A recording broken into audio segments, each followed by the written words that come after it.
Got a gorgeous morning again. We lucked out. Headed in the creek through the channel into Big Stud and then back to the unnamed lakes where Joe and I were slaying walleyes yesterday before the storm hit. And so all three boats are going to meet up there today. We're going to fish, and I'm going to do another shore lunch. Mr. Bob Sterling from St. Croix Rods is in his glory this week. He said he's been waiting for 10 years for me to do a shore lunch for him, and it'll be two shore lunches within 3 days, actually. It's Labor Day Monday today, September 2nd or 3rd, I'm not sure. So we're on the unnamed lakes, just to the southwest of Stud.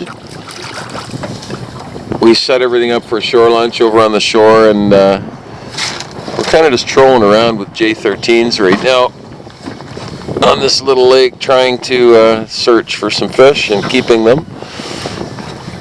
2 per boat. That's a nice fat one. Yeah, not bad. Cool. So we're in like 10 to 12 feet of water, and that jointed Rapala, the J13, is it's a perfect lure. It's the puppy dog. Yeah. The wind picked up suddenly here all of a sudden. Chilly. Alright, this is a spot. Cool. I think we'll switch to jigs. What a glorious spot this is.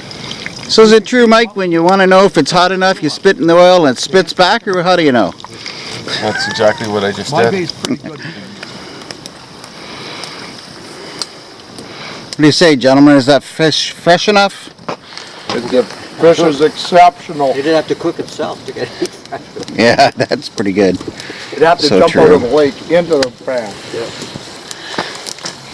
You can just hear it singing there. Okay, we just had this glorious shore lunch. Yum, yum. And we're back to our spot where yesterday we caught 96 walleyes. We were 4 short of 100, and then Joe made me leave when the storm was rolling in. Yeah, right. This guy wanted to go. No. There was thunder rolling. Of course, I wanted to stay and rough it out. He's lying. So, another fat chunky walleye on a blade bait. No bait required. We actually have worms right here. We didn't bring them, but the previous group left a flat, so we threw some in the boat. Just in case, you never know. See you later. We got a little bit of wind noise here, but man, oh man, are they ever stacked in this spot. We may actually have to utilize the anchor because blowing off the spot pretty quickly. Utilize the anchor. That's a technical term. Yes. What do we got there? Oh, chunky monkey?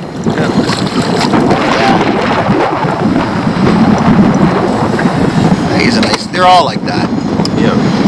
All day long, baby. Somebody should write a song. All right, we have the anchor down.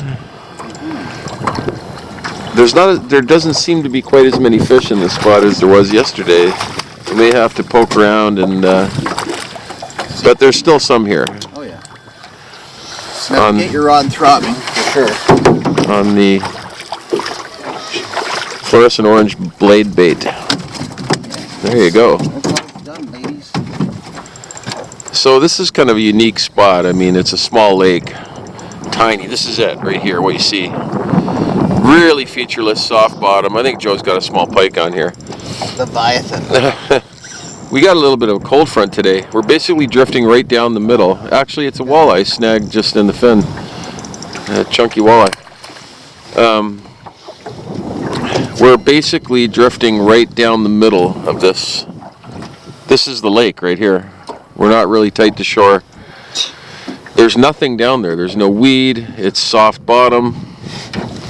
That's a chunky one. Nice. Chunky and it's looks so weird. Yeah.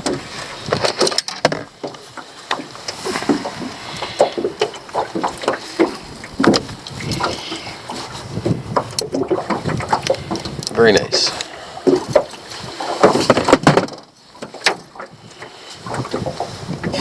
Awesome. Beauty. Not a bad looking fish. Hold on. Joe's got the old tried and true orange and copper doctor spoon on. Oh, yeah, that's a big one. And Like second cast out? second cast out. Incidental walleye.